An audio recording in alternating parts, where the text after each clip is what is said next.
All right, today is the day we put the final crucial piece into our functions puzzle.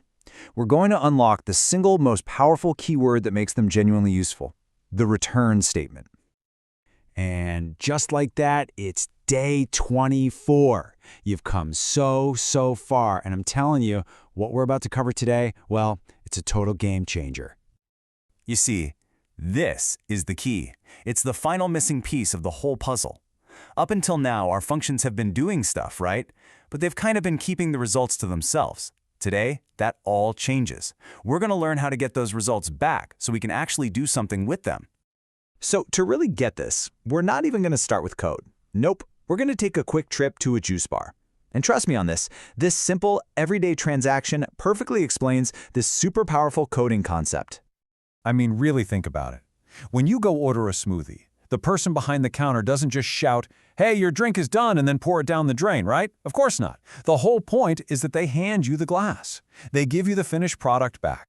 Let's break that down into steps. Step 1, you give them the fruit, the ingredients. In the coding world, we call those arguments. Step 2, they fire up the blender and turn that fruit into juice. That's the process happening inside your function. And then the most important part of all, step 3, they hand you that glass of juice. That is your return value. And this is exactly why getting the juice back matters so much. Once it's in your hands, you're in control. You can drink it, give it away, whatever. You can use it. If they just shouted, "It's done," you'd have absolutely nothing. The real value is in getting that result back into your hands. Okay, so let's leave the juice bar and head back to our code editor. It's time to translate that physical glass of juice into a useful piece of data. And here it is, the key word we've been talking about, return. Its job is incredibly simple, but so powerful. It just takes the result from inside the function and hands it back to whatever part of the program called it. It's literally the handing you the glass moment in our code. Okay, this is probably one of the most important distinctions to get right. Print versus return. Think of print as that juice bar worker just shouting, "Your juice is done." You see it, you hear it, but you can't grab it. Your program can't do anything with that message on the screen. But return? That's different. It quietly hands the actual value, the actual data, back to your program, so you can store it and use it for something else. Okay, now for the fun part. Let's see the real power this gives us. This is where we stop writing little isolated scripts and start building systems where all the different parts of our code can finally talk to each other. So check out this simple function, calculate tax. It takes one thing, a price. Inside, it calculates a 10% tax, and then, look at that last line. It doesn't print the tax, it returns it. It's literally handing that calculated number back out.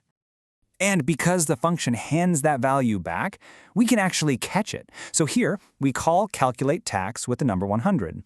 The function does its job, figures out the tax is 10, and then it returns that number. And what do? We immediately catch that value and store it inside a new variable we're calling myTax. It's just like pouring that juice into a jar to save for later. And here is the magic. This is the payoff. Because we saved that tax value, we can now use it in a totally separate calculation. We can create a final total by adding the original price to what's stored in our myTax variable. You cannot do this with print. This right here is the power of return. Okay, you've seen the theory, you've seen it in action, now it's your turn. Let's do a quick little challenge to make sure this is all sinking in. Now listen closely to the question. I'm not asking which function shows you a result. The question is which one gives you a result you can actually use in another math equation later on. All right, here are your two options, function A and function B. They both add two numbers, but one uses print and the other uses return. Which one of these is going to give you a value back that you can actually store and use? Go ahead, take a second to think about it. And the answer is B. Of course it is. Function A, well, it just shouts the results at the screen, but that's a dead end. Only function B actually hands that calculated sum back, making it available for the rest of your program to use. If you got that right, you have totally nailed this concept.